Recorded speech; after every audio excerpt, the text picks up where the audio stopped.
In the over 30 years, I'm old, that I have been working with couples, I have seen it all. And sadly, one of the most consistent things I've seen are the toxic relationship habits that people think are normal. Here's the problem, you're not realizing it because you've been taught that these things are the way it's supposed to be. You're a fish who doesn't know it's wet, and I am here to get you woke. So today I'm going to teach you the 3 things you should watch out for if you are looking to have a truly intimate, and I mean emotionally close relationship, one that is filled with joy and ease and connection. Well, that's what I'm going to talk about today. So don't forget to hit the like and subscribe button. I put out new videos every week, and you don't want to miss seeing my mug for a weekly shot of relationship motivation. So let's get to it. Number 1, and I got to tell you, I talk about this the most of anything I think I talk about in all of the work that I do, which is basically the number 1 problem in all relationships. People come to me often and say, hey, Abby, the number 1 problem in our relationship is communication. They come in the office or, meeting with them, and they say that they're not communicating. And that is not the number 1 problem in your relationship. The number 1 problem in your relationship is that you compete with your partner. So, and no matter what else I say to you today, what else you hear, this is absolutely the number 1 toxic relationship habit that people think are normal. We compete all the time with our partners for resources, for time, money, for attention, everything. And you end up looking to your partner, this happens a lot, to do their fair share and pull their weight. And you start watching everything they do and comparing it to what you do. And in effect, what's happening is you start keeping score in your relationship. And you end up feeling resentful, anxious, frustrated, disappointed. And if you feel any of those things, guess what? That's likely what's happening. We say things like, I drove Matt to baseball on Tuesday, so it's your turn to take Sophie to soccer practice on Thursday. Or, and this is the one I hate the most, it's your turn to put away the dishes. Are you hearing yourself? It's your turn. Taking turns happens in games and sports. If you're treating your relationship like a game, you're gonna lose. Everyone's gonna lose. Keeping score think about it. It puts you and your partner on opposite teams. That's what keeping score does. This sets one of you up to win and one of you to lose. And you don't want them to win. So you're already in this weird thing, in this weird competition. How do you expect, think about it, to have a connected, loving relationship when there's some underlying tension of somebody losing? So, and if you relate, say, I've done that in the comments below. If you relate to that or anything I'm about to say, I want to hear, I've done that in the comments below. So I really need you to get out of this keeping score mindset, and instead, what you want to do is think of your partner as being on the same team. That means you're one shared resource. Talk about this all the time. So when you pull energy from your partner, it really means you're pulling energy from yourself. Your team becomes drained, and it's hard to win the game when your team is tapped out. I did my TED Talk, my TEDx talk was on this, the real reason relationships fail. It's all about this. I'm going to link to it below. Take 10 minutes and watch the TED Talk because I really go deep into that. And I want to say a word about jealousy here because it's definitely related to keeping score. I've done a whole video on jealousy. I'll link to that below also. But if your partner is jealous of you or vice versa, it's a big problem. It signals not feeling safe in or trust in your relationship. And some people think it's a compliment when their partner is jealous, but I always say you should take it as a warning, not a compliment. Because being happy for your partner equals a happy relationship. So whether that's jealous of who they're spending time with at work, or jealous that they're spending time away from you, jealous that they're with their friends, and I've heard people jealous that their partner's having fun. Don't be excited when they're having fun. Because again, if you're a shared resource and one of you is having fun, it adds to the resource of the couple. You will win. You will win. You will get from that shared added resource. And think about it. If your partner's in a good mood and they feel great and they're excited, that means that that energy comes into your relationship. That is gonna come, you're gonna get some of that. It's great.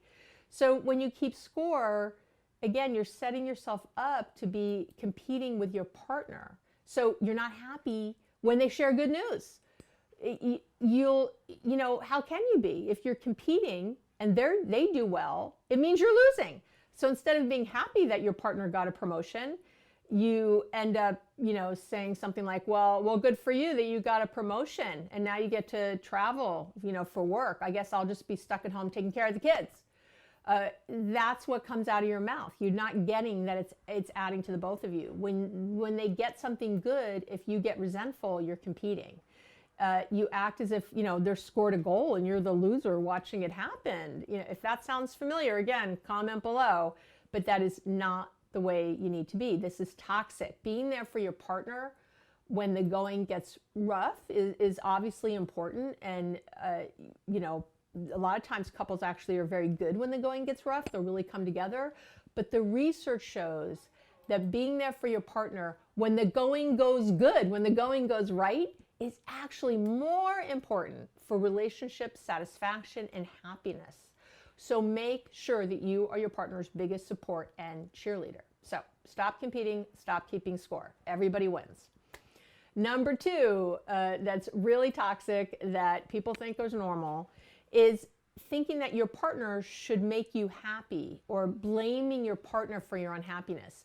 Saying things like, well, I can't change the relationship because my partner refuses to change. Or, well, I'm sort of stuck in this position. What am I going to do because of them in some way? Or they come home in a bad mood and suddenly you're in a bad mood, even though you weren't in a bad mood before they came home. This is, I say with so much love in my heart, this is on you, not them. You are responsible 1,000%, 100% for your own happiness. And when you look to them, that's where the trouble starts.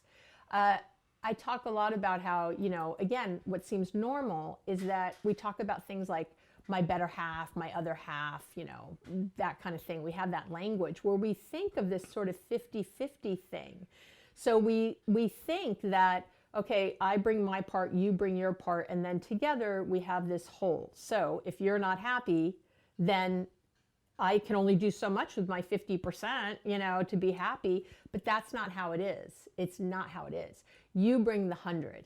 You're about your 100. Bring in your 100%. That's your job.